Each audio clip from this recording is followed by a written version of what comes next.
Bem-vindos ao Hora Marcada. Aqui os ponteiros do relógio não param, mas sempre temos um tempo para uma boa conversa. E hoje estou aqui com ele, Germano, meu amigo. Como estamos? Pá, tudo bem? Queria agradecer aí o convite, bater esse papo e falar um pouco sobre algumas coisas aí, as realidades da vida. Tá certo, Germano. Hoje eu vou fazer de uma maneira diferente a sua apresentação, da qual eu costumo fazer com os meus convidados. Você me trouxe uma carta. Trouxe sim, pediram para te entregar. Beleza. Germano, essa carta ela é simbólica, é de minha autoria e é uma maneira que eu encontrei para falar sobre você e o que você representa para a sociedade. O trabalho de Germano não é para qualquer um. Exige não apenas habilidades e conhecimentos específicos, mas também uma grande dose de empatia, resiliência e coragem. Abordar pessoas em situação de rua, por exemplo, requer sensibilidade para entender suas histórias e desafios, além de uma capacidade de comunicação que vá além das palavras, tocando diretamente no coração e na dignidade humana. Nos centros de detenção da Fundação Casa, ele enfrenta a difícil tarefa de quebrar barreiras e construir confiança com jovens que muitas vezes se sentem abandonados e desacreditados pela sociedade. E nas palestras sobre prevenção ao uso abusivo de substâncias químicas, Germano precisa ser não apenas informativo, mas também inspirador, oferecendo esperança e alternativas reais para aqueles que enfrentam o vício. Essas pessoas, muitas vezes marginalizadas pela sociedade, veem em Germano um porta-voz de suas dores, lutas e sonhos. Ele carrega consigo o recado de que todos merecem ser ouvidos e respeitados, independentemente de sua situação. E é importante criticar o termo marginalização, pois esse termo sugere que essas pessoas estão à margem por escolha própria, quando, na verdade, muitas são empurradas para essa posição pela desigualdade e exclusão sistêmica. Germano, com sua arte e suas palavras, desafia essa narrativa, mostrando que a verdadeira mudança começa com a inclusão e o respeito. É isso aí, Germano? Perfeito, cara. Exatamente isso. Germano, e para começar, vamos falar das suas 3 frentes de trabalho. Comece falando sobre a sua primeira frente de trabalho, que é a abordagem de pessoas em situação de rua. Como que funciona esse trabalho? Cara, o apoio social, ele atua em São José dos Campos, ele é uma das referências para todo o país, em todo o país, de abordagem nas ruas. Consiste em tentar levar a dignidade para a pessoa em situação de rua, né? A gente aborda, verifica como a pessoa está, se ela está precisando de algum apoio, se ela quer tomar um banho, se ela precisa retirar algum documento, se ela quer ir para o abrigo, se ela é de outra cidade e precisa ser relocada para sua cidade de origem, né? Todo esse trâmite ele é feito na abordagem do apoio social, né? A gente passa com as combis, com as doblôs, aborda o pessoal na rua, se ele aceitar durante a semana, a gente leva no Centro Pop, que é do lado da rodoviária nova. Ele é aberto lá das 8 da manhã às 5 da tarde. Lá ele tem alimento, roupas limpas, né, higienização. Você vai tomar um banho, cortar o cabelo, fazer uma barba. Passa em atendimento com assistentes sociais, psicólogos, né? E lá a equipe técnica consegue verificar qual é a demanda, qual é a necessidade dessa pessoa em situação de rua, né? A gente tenta passar para ela que ela pode sair daquela situação. Ela não nasceu nessa situação, ela está em situação de rua. Vejo muita gente falando morador de rua, ninguém mora na rua, né? Ela está nessa situação por enquanto. E a ideia é a gente mostrar que tem um leque de possibilidades para a pessoa sair dessa situação, né? Às vezes vai para o abrigo, dentro do abrigo as assistentes sociais lá tenta retomar o vínculo familiar dessa pessoa, né? Mostrar para ela a dignidade mesmo, né? Tirar essa pessoa dessa situação e mostrar para ela que ela tem um futuro brilhante para ser seguido e não ficar só no vício, né? Ou na rua, no meio de sujeira, correndo risco, perigo de vida, né? Então esse o básico que a abordagem social faz aqui em São José hoje. Certo. Então, no caso, como que você, assim, você quer relatar o passo a passo do que você faz, assim, quando você chega, como que você aborda? Sim, a gente chega nas pessoas, né? Bom dia, boa tarde, boa noite. Pergunta se ela está bem, né? Se ela está precisando de alguma coisa no momento. Muitos não aceitam, né? Alguns não querem conversar com a gente. Mas tem pessoas que aceitam, não, quero sim, a gente leva lá para o Centro Pop. Durante a semana, o serviço é esse, a gente leva lá para o Centro Pop, lá ele vai passar no atendimento social, com uma assistente social, com as técnicas lá, e lá vai dar a direção da vida dele. Se ele vai querer voltar, se ele não é de São José, quer voltar para a cidade, se ele quer retomar o vínculo familiar, se ele quer ir para um abrigo, né? Precisa tirar documentos, como eu disse. Aí a gente aborda ele, né? Vê se está tudo bem. Às vezes a pessoa está debilitada demais, precisa ir para o hospital, a gente leva para o hospital para passar em um atendimento médico e depois faz esse processo do hospital levar para o Centro Pop e fazer toda essa programação aí que eu te disse.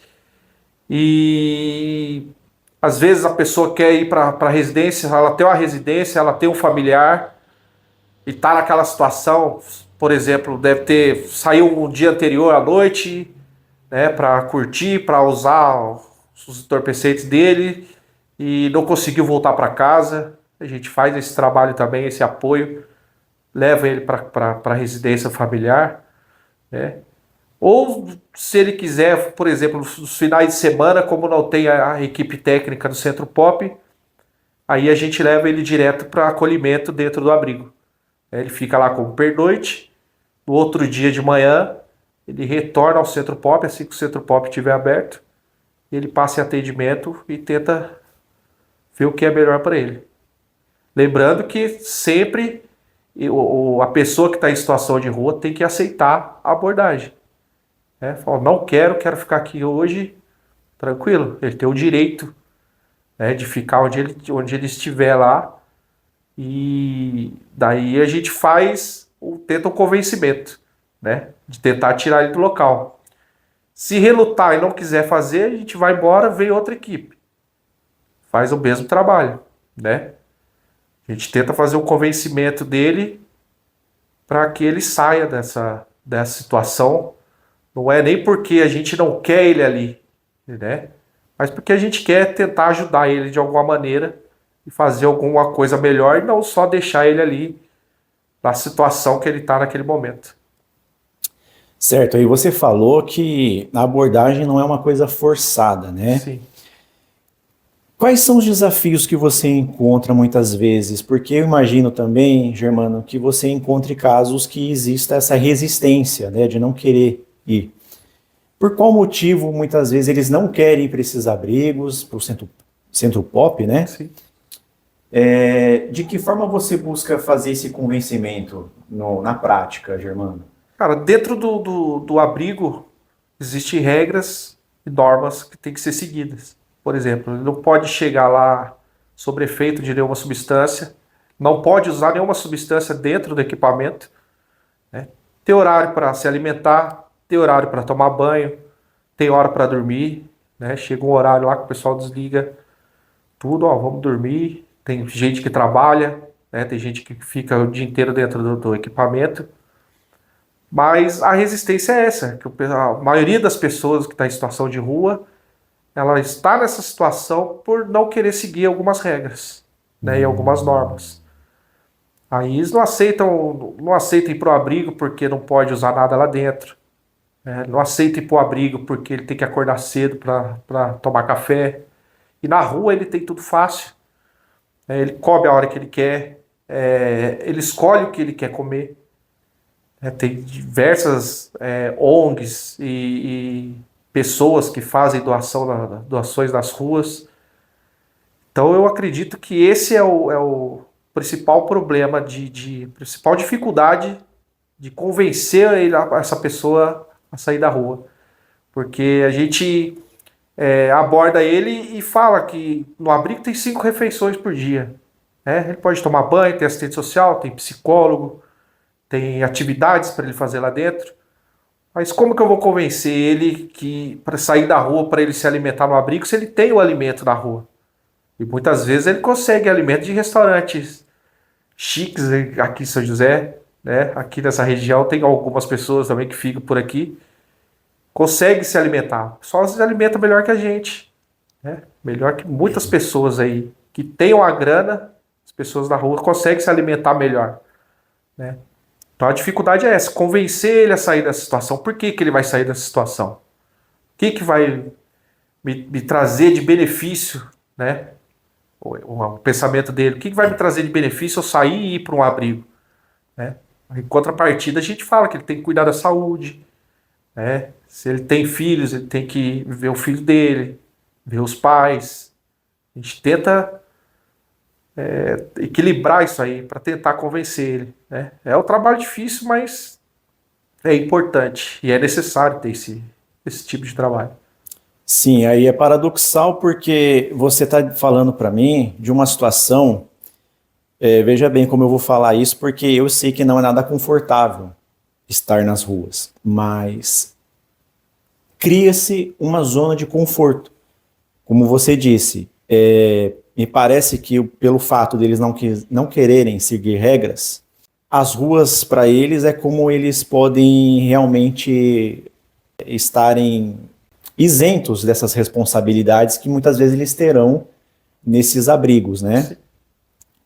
E aí, em contrapartida, eu entendo uma outra questão também, Germano, que é a questão, muitas vezes, dos estabelecimentos de comércio, né? Porque assim, se você está falando para mim que eles ficam e eles acabam recebendo um bom alimento, o que está de alguma maneira facilitando a condição deles de continuarem nas ruas é esse acesso fácil que eles têm dos estabelecimentos, né? Sim. E muitas vezes das pessoas.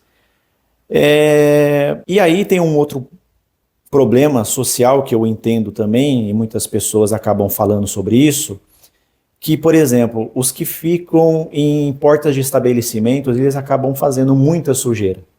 E acaba se tornando um problema. Sim. Né? E aí, nesse caso, todas as histórias eu sempre digo, tem os dois lados da moeda. Né? Eu entendo a condição da pessoa que está ali na rua, mas eu entendo também, por exemplo, o comerciante, aquela pessoa que está ali, né? Precisando, sempre está trazendo clientela para sua loja, para o seu estabelecimento, enfim, e aí não é legal ter toda aquela sujeira em frente daquela loja. De quem que é esse problema, Germano? Esse problema eu acredito que é de todos nós, cara, né? Porque eu costumo dizer que eu sempre estou do lado da pessoa em situação de rua, né? Que ela já tem os direitos delas todos violados. Né? Tem essa questão, você falou dos comércios, mas às vezes, não querendo passar pano, vamos dizer assim, mas às vezes tem alguns comerciantes que tentam agredir o pessoal da rua, né? Dá comida estragada pro cara, né? Pode ser que sujar a frente da loja da pessoa seja uma forma de responder a isso, não sei, né? Pode ser também porque essa pessoa ela não teve essa educação de que ele tem que limpar o lugar que ele vive, né? Ainda mais a pessoa em situação de rua, tem muitos que reviram lixo para se alimentar. Eu acredito que aqui em São José não tenha isso, porque tem muita gente que ajuda. A prefeitura até está fazendo uma campanha, não dê esmola, dê cidadania, né, que é para o comerciante e para as pessoas, o semáforo, não dá dinheiro para essas pessoas, não dá alimento. Esse alimento muito serve para realmente para a pessoa matar a fome, mas tem muitas pessoas que trocam isso aí por droga, né? Dinheiro principalmente. E, então eu acho que esse caso aí dos comércios, eu acho que teria que ter uma reunião, pessoal da prefeitura, comerciantes e principalmente a pessoa em situação de rua, para ela dar a voz dela, né? Sim. Por que está acontecendo isso? Eu acho que seria uma boa ter isso aí para tentar dar uma amenizada. Mas tem muita gente também aqui em São José, como é trecho Rio-São Paulo, tem muita gente que vem aqui para São José, né, que fala que é uma das melhores cidades do país e estão dizendo que é a melhor cidade para pessoa em situação de rua viver aqui em São José. Muitos vêm de fora, né?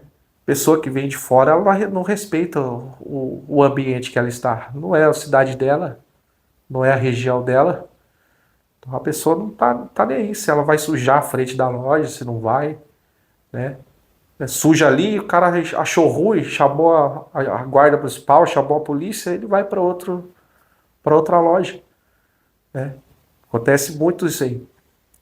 Então eu acho que teria que ter uma conscientização nesse aspecto aí para poder conscientizar o povo da situação de rua. É porque a pessoa está na situação que ela não tem educação, né? Ela é ignorante. Tem muita gente que está em situação de rua aí que é professor, que é formado, né?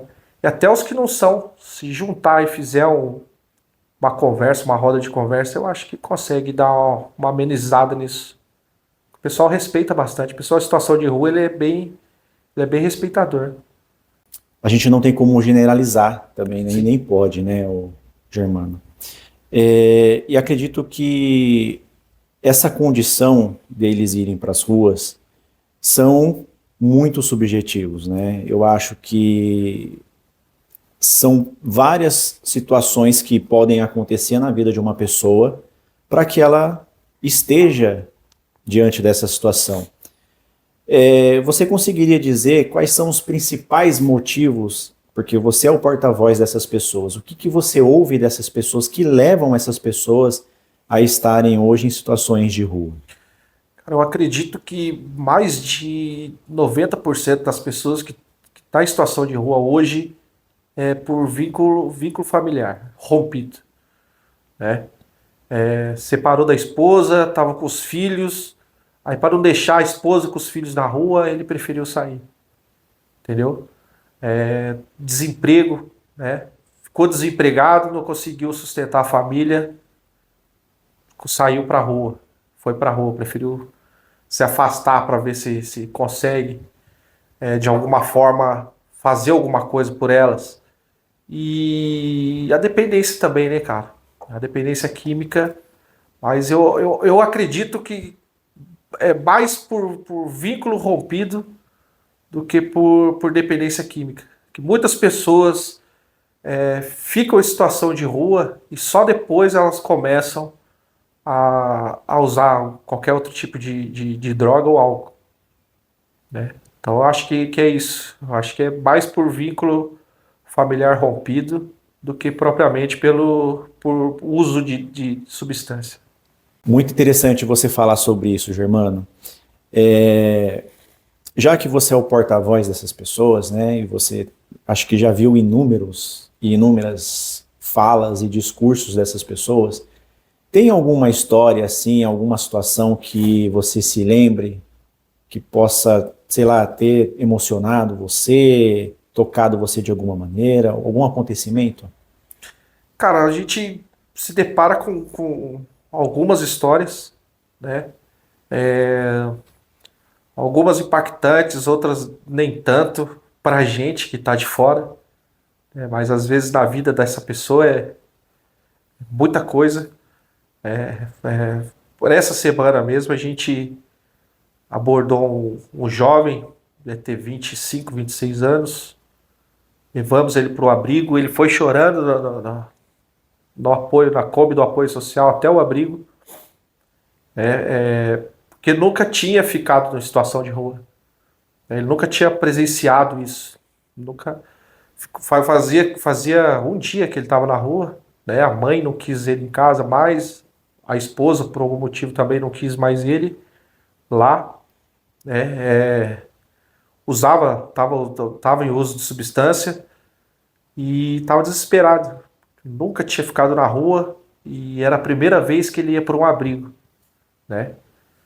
E ele foi chorando, foi tremendo, perguntando como que seria lá, né? Até falando para ele, calma, cara, o abrigo é um lugar legal, você vai poder descansar, tomar um banho, colocar uma roupa limpa, né? Depois vai passar com o assistente social, vai explicar sua situação para ela e toda a rede vai tentar se mobilizar para tentar te ajudar, né? Ou retorna para a família, tenta estreitar esse vínculo aí, né? Volta para a família, ou se ele achar que não, se ele precisar de uma internação, né? Numa comunidade terapêutica, leva ele para a internação, ele fica um tempo lá, para desintoxicar o corpo, né? E eu falando isso aí para ele no caminho, e ele chorava, não parava de chorar. Chegamos no equipamento de acolhimento lá na Zona Leste, expliquei para os funcionários lá com a situação dele, falei com alguns outros acolhidos que a gente conhece, para dar uma atenção para ele tentar se acalmar, e ia dar tudo certo, né? E espero que daqui para frente ele coloque a cabeça no lugar, né? Volte para a família dele, ou se ele decidir não voltar, que ele siga o caminho dele sozinho, né? Reconstitui a família ou consegue depois com o tempo faz uma nova família e siga a vida dele, que esse dia que ele passou, que ele falou que foi o pior dia da vida dele, que sirva de exemplo, né, para ele seguir a vida dele em paz. E certo, Germano. Você que tem esse vínculo com a prefeitura, né? Quais são os incentivos, Germano, para que essas pessoas elas saiam dessa situação? Por exemplo, existe a possibilidade da prefeitura auxiliar essas pessoas na busca de um emprego, de oferecer de repente um curso profissionalizante para essas pessoas? Como que funciona? Existem incentivos? Sim, dentro dos equipamentos, né, dos abrigos de acolhimento, tem alguns cursos profissionalizantes, né? A prefeitura está com a parceria com o PAT, né? O PAT até foi uma vez no Centro Pop fazer uma palestra lá, falar que as portas estavam abertas para pessoas em situação de rua, né? A pessoa que está no abrigo, depois de um tempo, se ela sentir a necessidade, depois de acompanhamento no CAPS, acompanhamento com o psicólogo, ele consegue pegar o auxílio moradia, né? Aí ele aluga uma casa para ele e vai viver a sua vida. Que a ideia do nosso trabalho com a rede toda é dar autonomia para essa pessoa, né? Ela está em situação de rua, tira da rua, vai para o equipamento, do equipamento ela faz um tratamento, né? Tenta se desintoxicar e depois recebe esse auxílio e segue a sua vida normalmente como qualquer cidadão comum tem direito, né? A gente vê no discurso de muitas pessoas, Germano, que elas são muitas vezes contra esses auxílios, né? O que você diria? Você é a favor que haja realmente esses auxílios, auxílio moradia, outros auxílios possíveis para a vida dessas pessoas? O que você diria? Cara, eu acho que além de ser importante, é o direito dela ter esses auxílios. Como eu disse, a pessoa que está em situação de rua, ela já teve todos os seus direitos possíveis rompidos, né? Então eu acho que é o mínimo que o governo, que a gente, como cidadãos, tem que fazer, incentivar cada vez mais esses tipos de auxílios, porque a gente vai errar muito. Vai ter muita gente que vai pegar esse auxílio e vai usar de forma errada. Só que tem muitas vidas sendo salvas através desses benefícios, né? Como eu disse, é o direito deles. Tem muita gente que acha ruim, mas você vai dar dinheiro para noia, né? Você tá financiando o uso dessa pessoa. Realmente tem algumas pessoas que erram. Somos seres humanos, todos nós erramos, né? Mas através do benefício desse que a gente pode mudar a vida e a perspectiva dessas pessoas que estão em situação de rua. Certo, Germano, nós estamos adentrando aí nas entranhas da vulnerabilidade social. E a gente vai agora para a sua segunda frente de trabalho, que é o trabalho de arte curador que você realiza nas unidades da Fundação Casa. Como que é essa realidade no dia a dia, Germano? E o que você faz com esses jovens? Eu acredito que os meninos da Fundação Casa é um desafio maior até que a pessoa em situação de rua, porque esses adolescentes, eles estão iniciando as suas vidas no crime, as suas vidas no uso de entorpecentes, e o adolescente, ele é muito dono de si, né? Ele é difícil da gente convencer ele com palavras, da gente convencer eles com algumas atitudes. Muitos dos adolescentes, eles têm que viver para ver, né? Eles têm que dar os socos na ponta de faca, dar as cabeçadas na parede para ele conseguir aprender.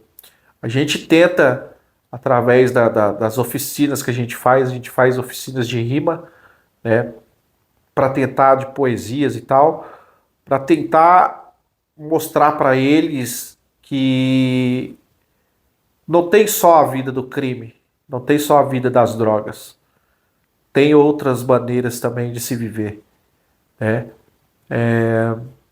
É um trabalho difícil, porque eu costumo dizer que os meninos são muito desacreditados, né?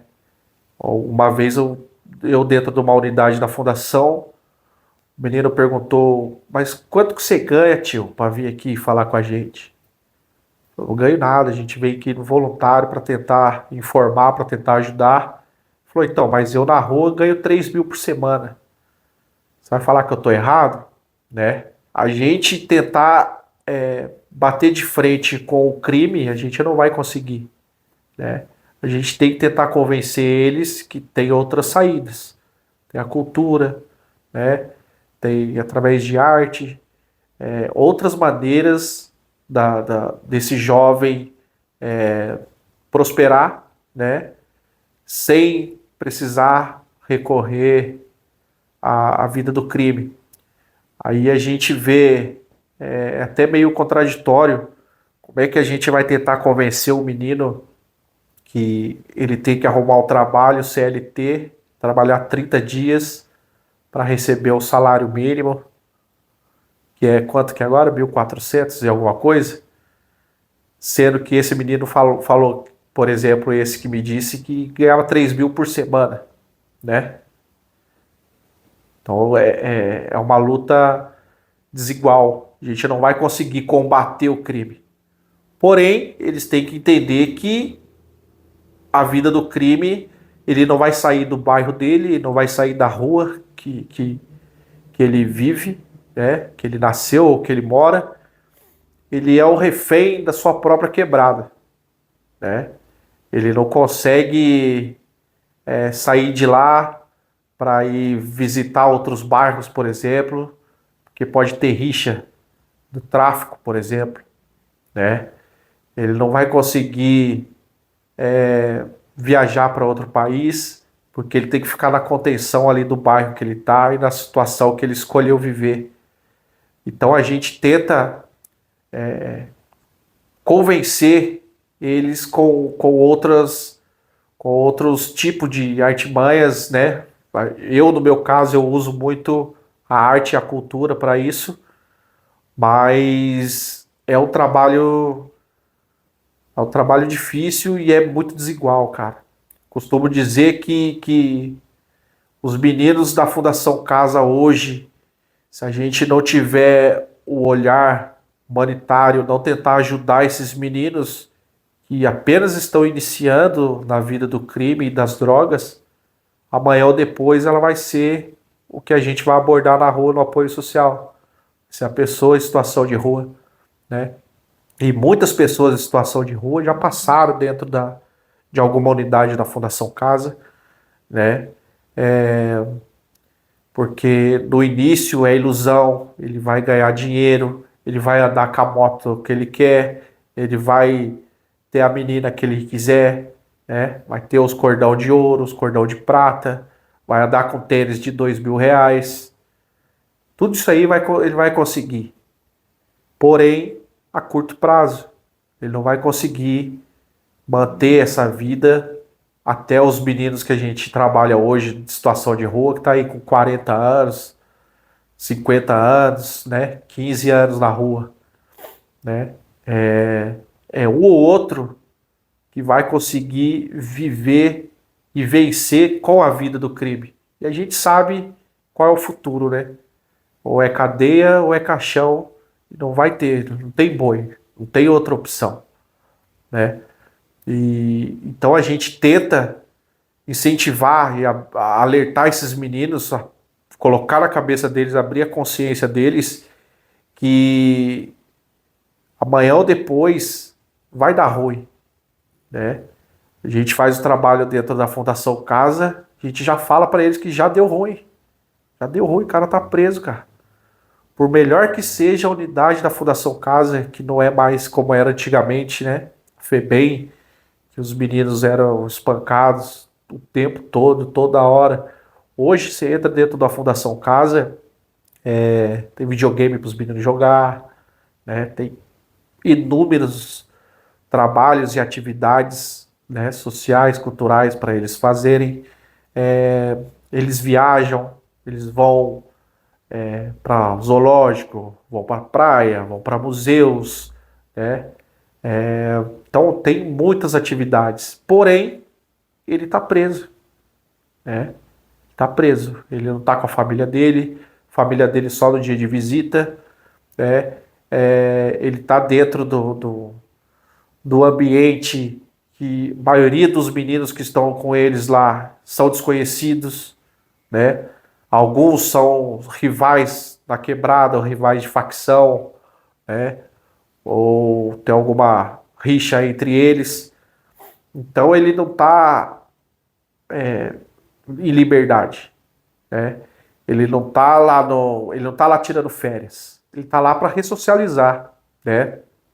Sair dessa vida de crime, de tráfico, seja ele qual for, e tentar voltar a sociedade ao convívio, né?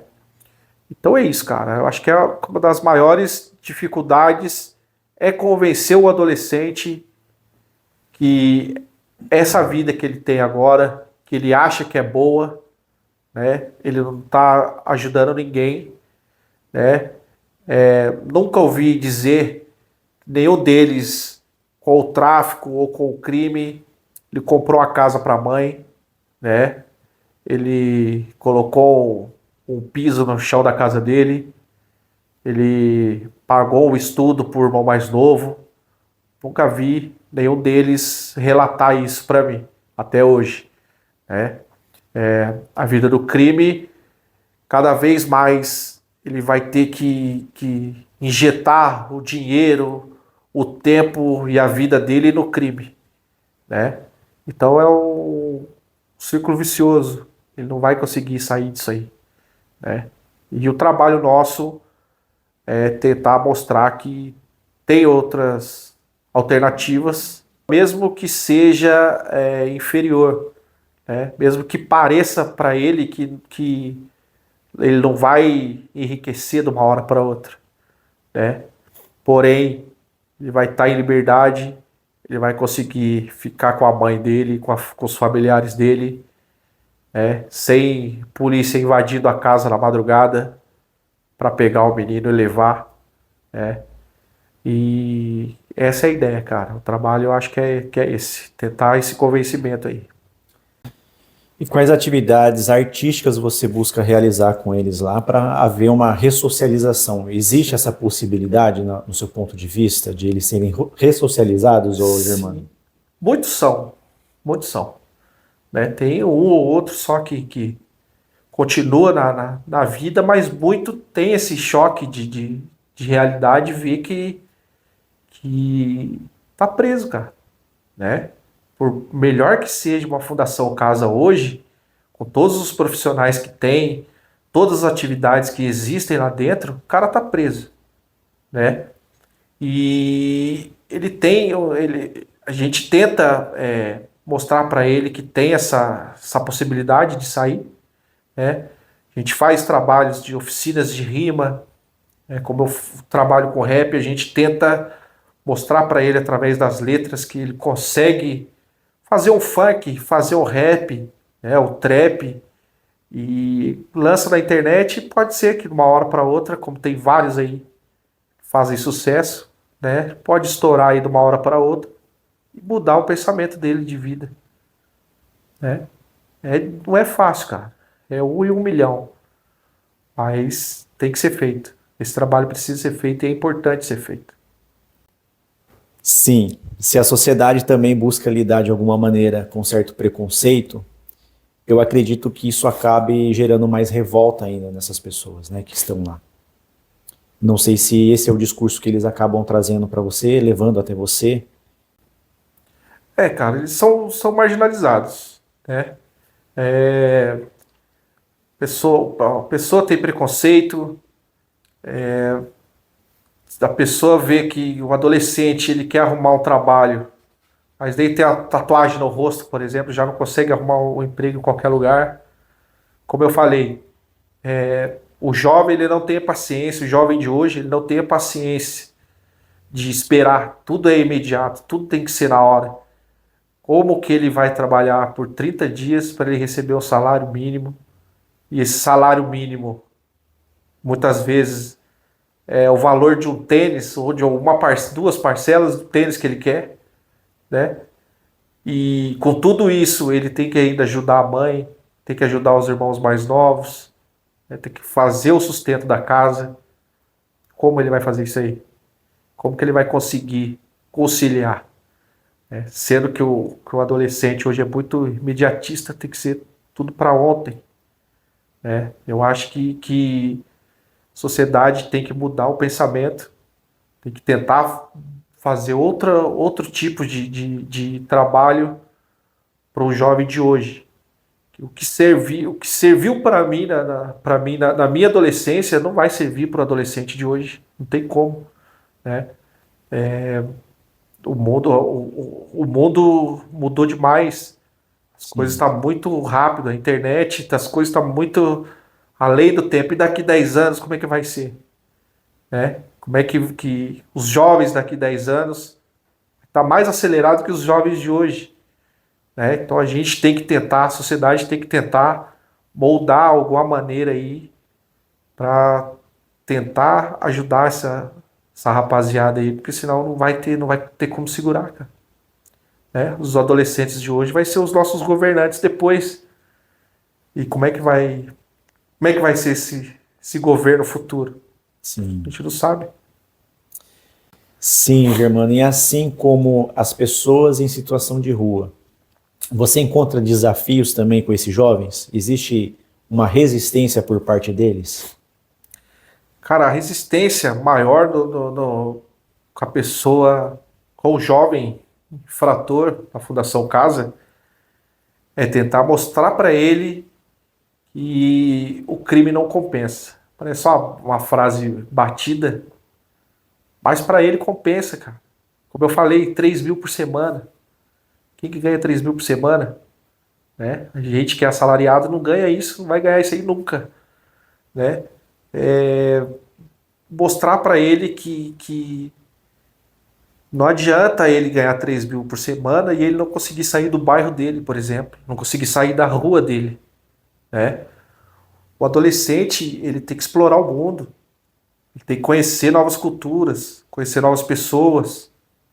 E confinado no bairro que ele está, na periferia, na favela, na comunidade que ele está, ele não vai conseguir isso aí, né? E ele pode ganhar todo o dinheiro do mundo, que não vai ter como ele ter essa vivência, né? Como eu disse, a gente não vai conseguir bater de frente com o tráfico, com o crime nunca. Mas a gente tem que mostrar essas vertentes para eles, né? E tentar dar a sorte de iluminar a cabecinha deles para seguir esse caminho que não é fácil, né? Correr certo, tentar ser honesto não é fácil, cara. Não é para qualquer um. E são muitos desafios pela frente, né, Germano? Demais. E, Germano, até porque tem muitos pais que irão assistir e devem estar assistindo esse episódio do Hora Marcada. Eu gostaria que você pudesse alertar os pais, Germano, de alguma maneira, para que você pudesse dizer, com toda a sua experiência, com toda a sua vivência com esses meninos também, quais são as principais vias de acesso que fazem eles irem para o mundo do crime hoje? Cara, eu acredito, né, na minha concepção, que o acesso para o menor ingressar na vida do crime são as redes sociais, né? A internet, televisão, que mostra que a gente tem que ter cada vez mais, né? Tem que ser consumidores, tem que andar de carro novo, de moto, tem que ter cordão de ouro, tem que ter o tênis que eu disse de R$ 2.000, né?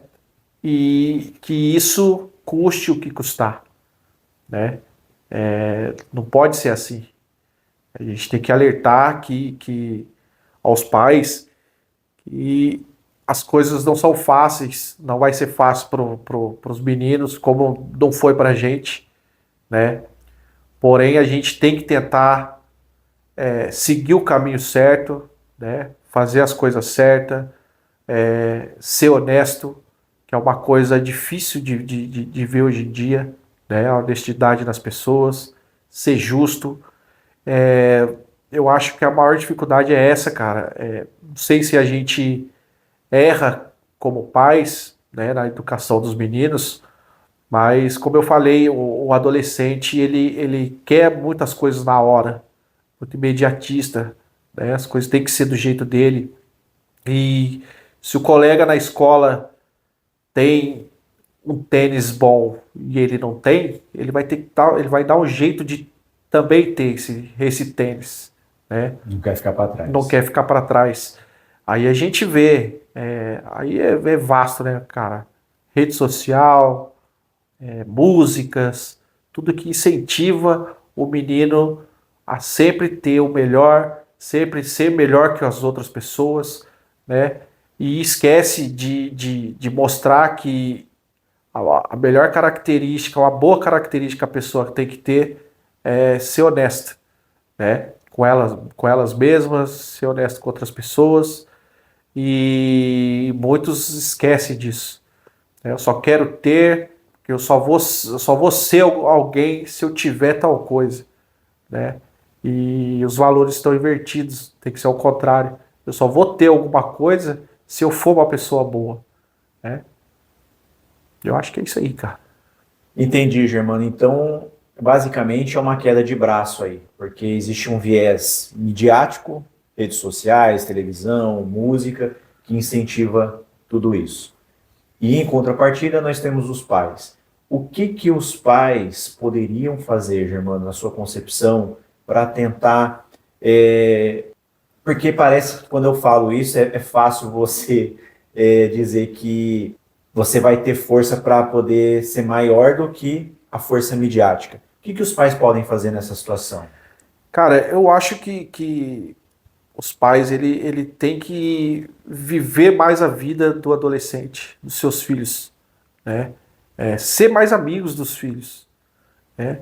A gente tem muito esse pensamento de que, pô, eu trabalho o dia inteiro para dar o sustento de casa, né? E ele tem que fazer a parte dele, meu filho tem que fazer a parte dele, que é estudar e manter a casa organizada, por exemplo, né? Porém, não é isso que o adolescente quer. O que serviu para a gente não vai servir para o adolescente, né? Algumas pessoas podem falar, não, mas meu pai me batia muito, né?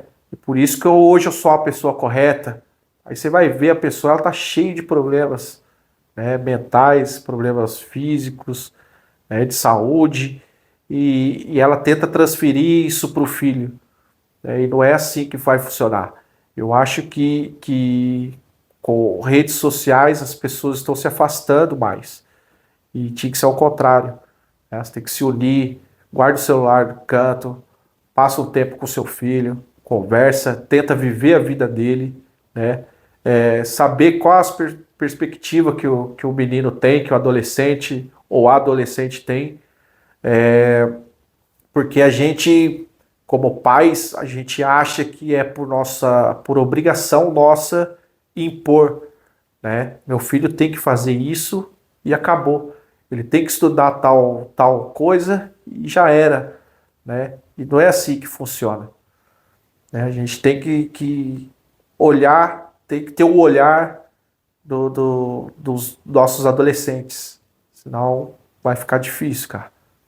E não é uma receita de bolo também, né, cara? Não tem como eu falar para você, ó, faça isso ou vai para aquele caminho que vai resolver, né?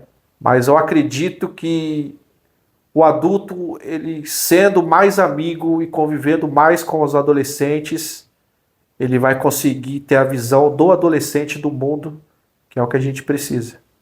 E eu tinha um professor na faculdade, Rodrigo Onofre, o Germano. Ele dizia o seguinte, eu tenho muito carinho por ele. Ele dizia que se um adolescente, uma criança, ele não encontra o seu herói dentro de casa, esse herói ele vai buscar nas ruas. E muitas vezes essa figura de herói ele encontra nas drogas.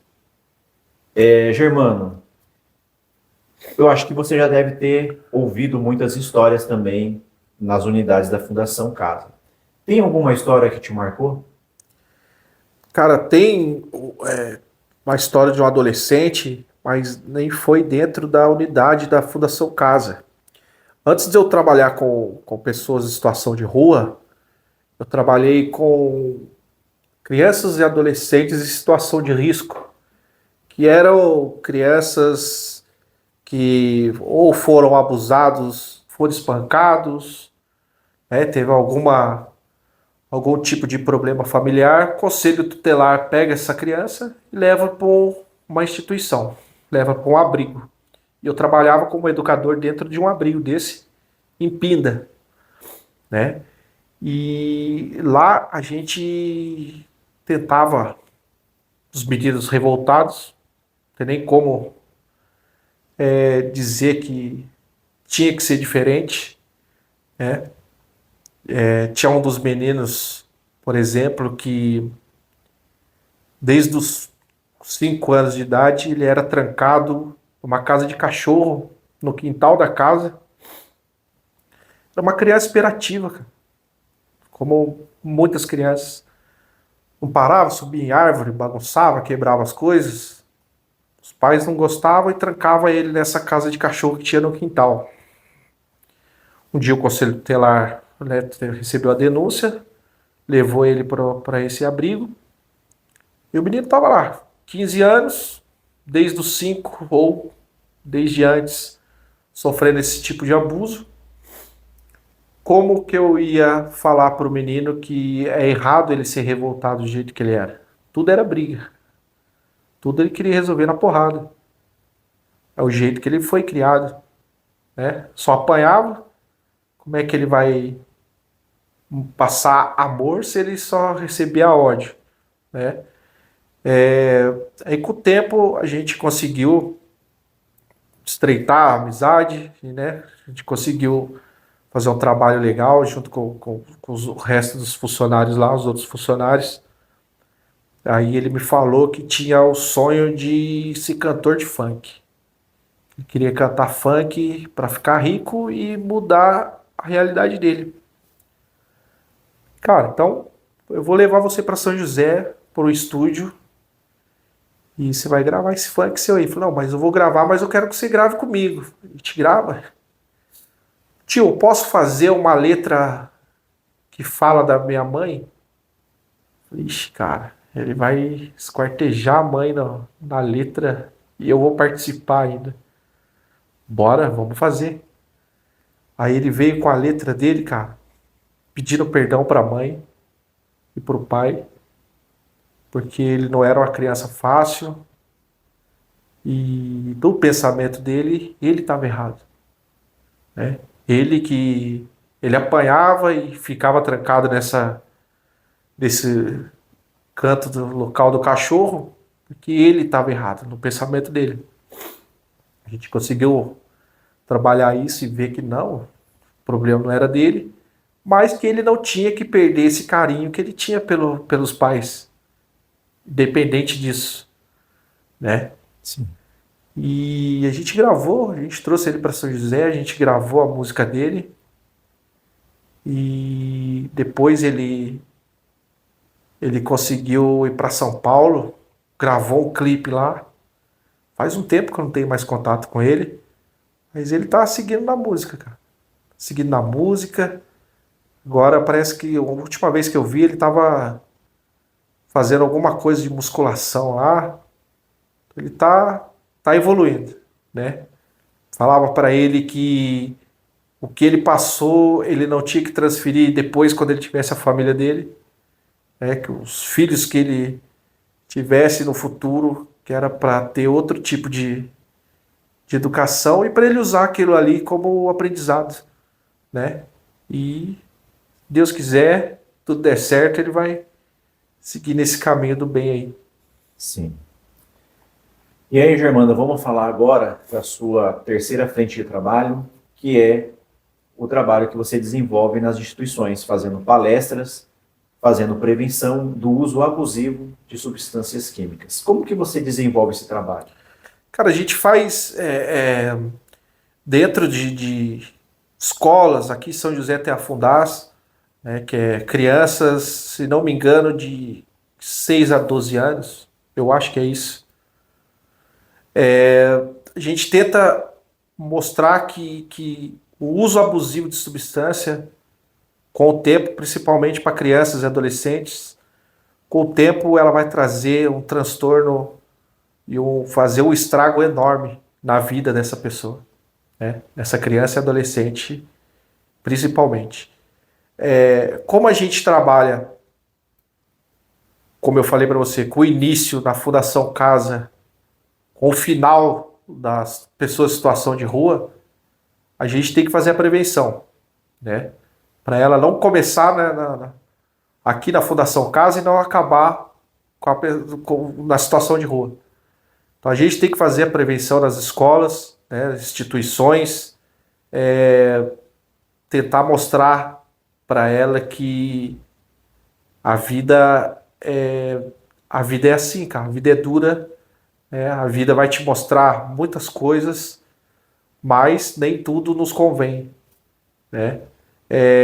A gente fala sobre o uso abusivo, porque tem muitas pessoas que faz o uso, vamos dizer, recreativo da substância, né?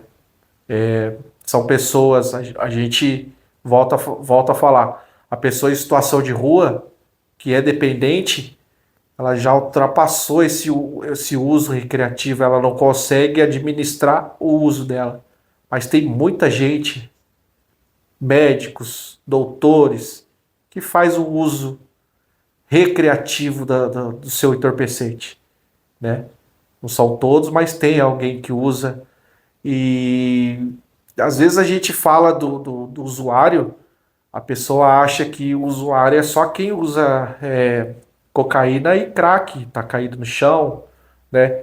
Costuma falar para as crianças, para os adolescentes nas palestras que Esses tiozinho que a gente vê na rua, caído, bêbado, né? O cachorro lambendo ele, o Marcelo Bosco, que é um terapeuta, parceiro nosso, ele sempre falava isso aí. Ele não começou tomando um caminhão de cerveja, né? Um tonel de cachaça. Começou tomando um copinho, meio copinho, né?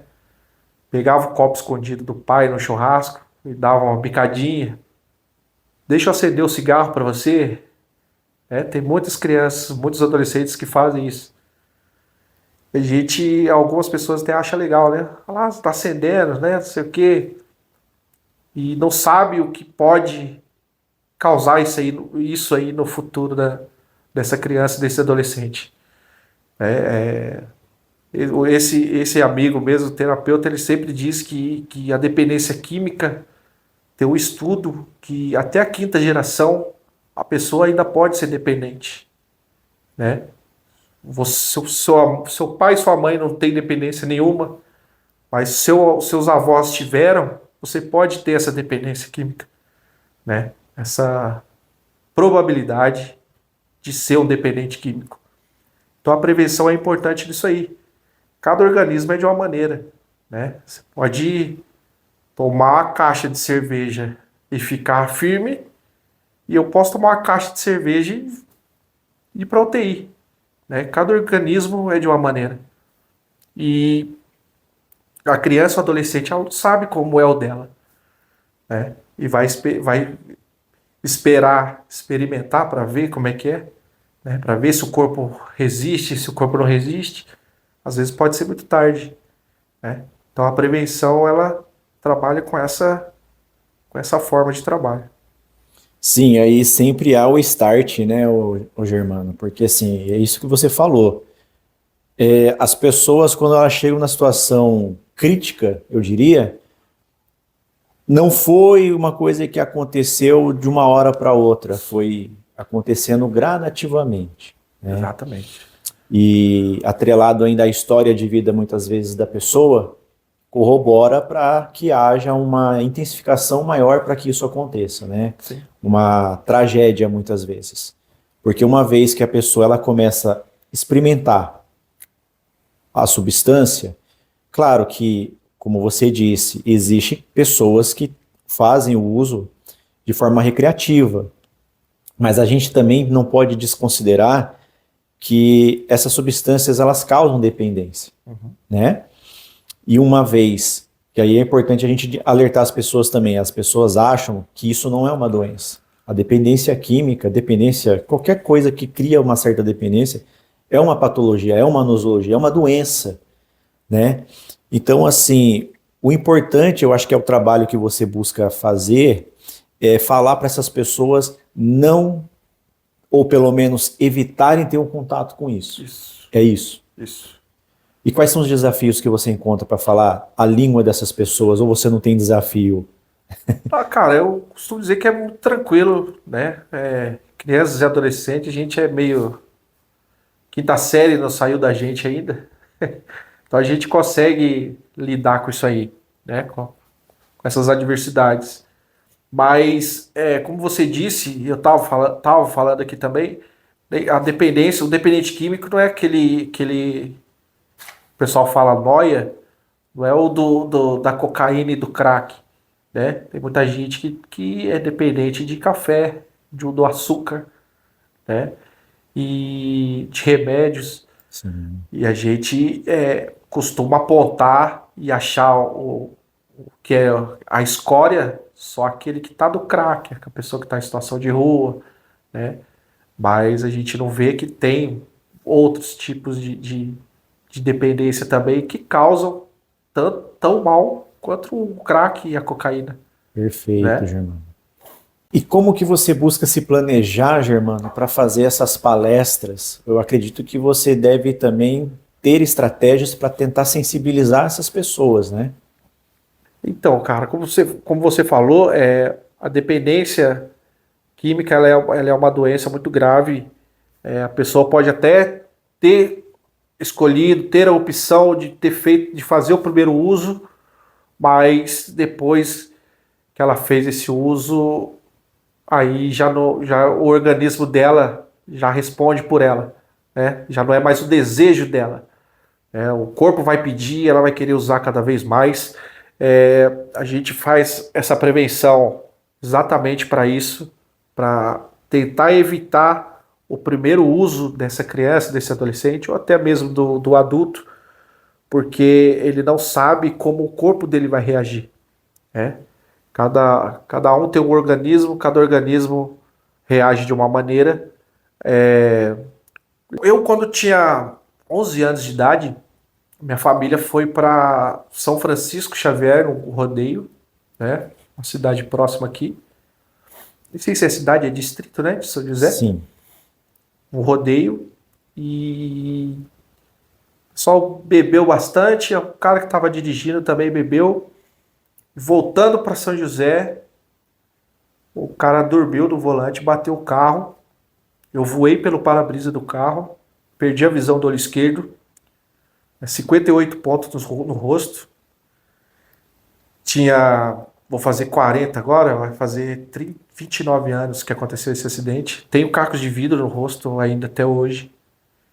E eu tento usar como exemplo de vida isso para tentar sensibilizar as pessoas, principalmente as crianças e adolescentes, que às vezes a pessoa que usa droga ou álcool e é dependente químico, às vezes ela não prejudica a vida dela, mas ela pode prejudicar a vida de outras pessoas, né? Eu tinha 11 anos, não bebia, não foi eu que bebi, né? Então a gente tenta falar isso para a pessoa ter a consciência que cada dependente químico ela influencia e adoece pelo menos 5 pessoas da família também, né? As pessoas mais próximas. Então a gente tem que ter essa consciência que às vezes a dependência não causa problema na nossa vida só, mas pode causar na vida de outras pessoas também. Então a gente faz esse trabalho para essa conscientização. Sim, eu sinto muito por essa sua experiência relatada, Germano. Sinto muito mesmo. E aí tem uma outra coisa também, Germano, que é o trabalho que você desenvolve como rapper, um trabalho paralelo, né? Sim. Como que é essa sua ligação com a música? Cara, eu acho que o rap me ajudou a fazer todo esse outro trabalho que a gente falou do início, né? Como eu falei, eu sofri um acidente com 11 anos de idade, era criança ainda, tive minha adolescência, sofri preconceito na escola, né? Cheio de cicatriz no rosto, o pessoal olhava meio diferente, e o rap, ele me ajudou a colocar minha cabeça no lugar, né? E mostrar que o preconceito ele tem que ser quebrado, qualquer tipo de preconceito, e me deu uma visão diferente do mundo, né? O rap, ele conseguiu salvar minha vida, sempre falo isso, o rap conseguiu salvar minha vida, o rap fez com que eu não entrasse no crime, nas drogas, né? Muito pelas vivências, pelas letras que a gente ouvia, né? Através do rap eu consegui fazer alguns trabalhos com crianças, adolescentes, os meninos da Fundação Casa, uso hoje com as pessoas em situação de rua, porque o rap ele transforma vidas, cara, né? O rap ele é a realidade, a gente ouve as letras, a realidade da comunidade que a gente vive, do país que a gente mora, né? E essa realidade, para mim, ajudou a enxergar melhor as coisas. Todo esse projeto que a gente fez no início da pandemia, com a arrecadação de alimentos, com as palestras para prevenção do uso abusivo de substância, as oficinas de rima na Fundação Casa e hoje com apoio social com pessoas em situação de rua, tudo isso veio através do rap, né? O rap que me ensinou que eu tenho que lutar pelo povo, eu tenho que correr em prol do povo e não depender do sistema, não depender de governantes, né? Que a gente sabe que não funciona, muitas vezes não funciona, né? Então a gente tem que instruir, conscientizar o povo a lutar por si mesmo, né? Todos juntos somos mais fortes, um pelo outro, né? E correr atrás. E isso o rap que me proporcionou, cara. Tô iniciando, tô pensando, na verdade, em iniciar um livro, né? Falando um pouco dessas frentes de trabalhos, falando um pouco sobre das experiências próprias que a gente teve, os aprendizados que a gente adquiriu através de todos esses trabalhos aí, né? E se não fosse o rap, nada disso ia acontecer na minha vida, cara. Inclusive, a gente já teve alguns convites, né, de participar de livros de poesia e tal. E essas poesias a gente tenta relatar um pouco da nossa experiência de vida ou da nossa experiência desses trabalhos, né? E até trouxe um para você aqui, o Poxa. livro Poesia Livre, né, da editora Vivara. Foram 250 poetas de todo o Brasil. Tem uma poesia minha aqui nesse livro também. Que legal, Germano. E eu queria te presentear esse livro aí. Poxa, cara, que legal. Obrigado, Germano. A poesia que eu escrevi nesse livro foi falando dos meninos da Fundação Casa, né, que não se iludir com o crime, não se iludir com as drogas e que as asas deles são para voar além das grades das unidades da Fundação. Que legal, Germano. Obrigado pelo presente. Opa! E tem até uma dedicatória aqui que eu vi, depois eu vou ver com muito carinho. Poesia Livre 2024. E, Germano, da onde que vem a sua inspiração para fazer essas letras? Porque eu estava vendo algumas músicas e muitas letras são muito inspiradoras. Letras que levam as pessoas a buscarem força, terem resiliência para poder viver suas vidas. Da onde vem essa inspiração?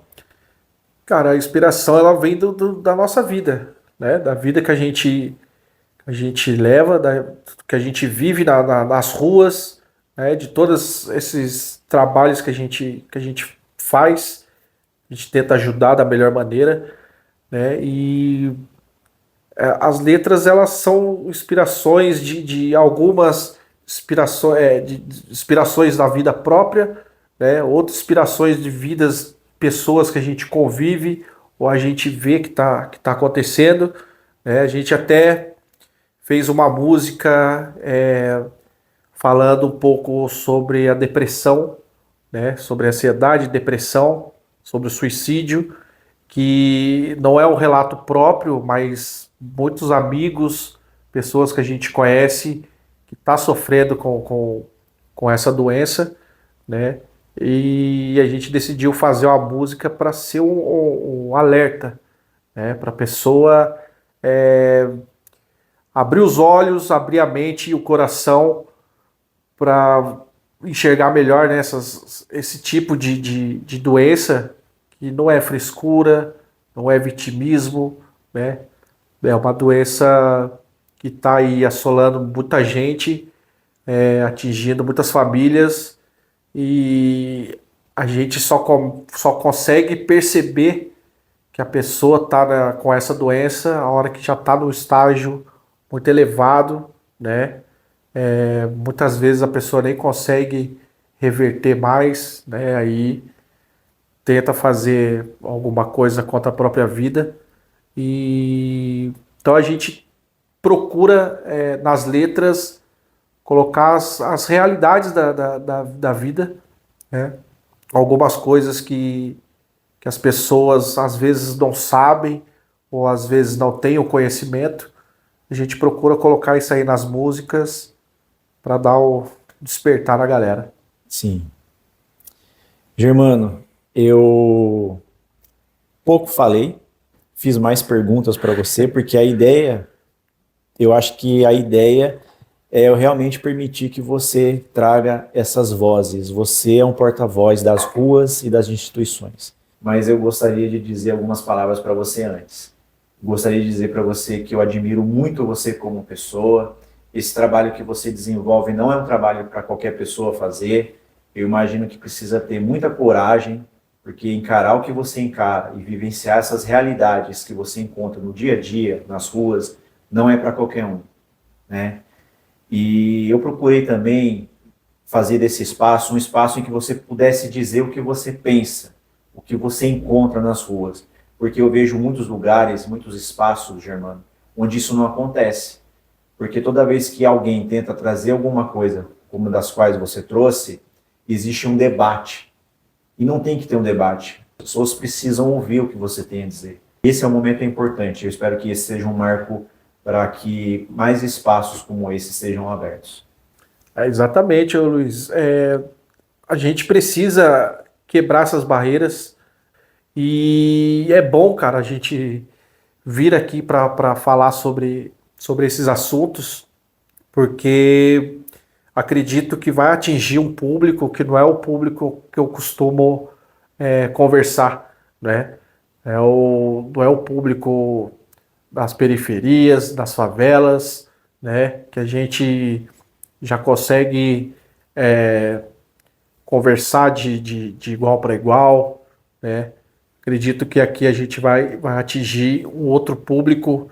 Eu acho que para fazer esse tipo de trabalho, a gente tem que ter amor ao próximo, né? Amar o ser humano, respeitar a pessoa da maneira que ela é, né? E que ela vier também.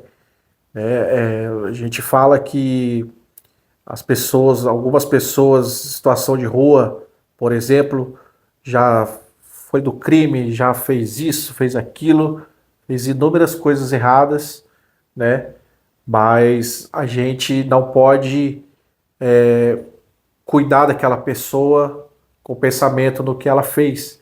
A gente tem que cuidar dela no pensamento atual. Naquela hora ela está naquela situação e ela tem que ser cuidada por essa situação que ela está, né?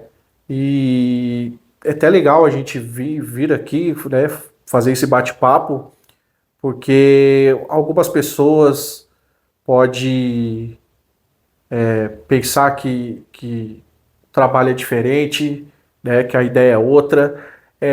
Muitas pessoas têm preconceito, acham que toda pessoa que está na rua é ignorante, é viciado, é nóia, é vagabundo, né?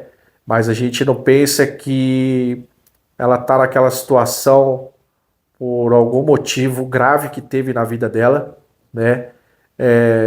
Eu sempre falo para os meninos que eu não sei meu dia de amanhã, amanhã eu posso estar numa situação dessa, né?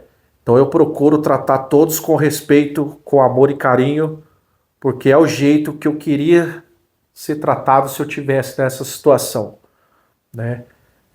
Faço até o convite aí a quem está nos assistindo, quiser ir um dia no Centro Pop fazer uma visita ou encontrar uma Kombi, né, do apoio social na rua, quiser parar, conversar, né, tirar algumas dúvidas, a gente está aí para isso, para tentar tirar esse preconceito das pessoas, né?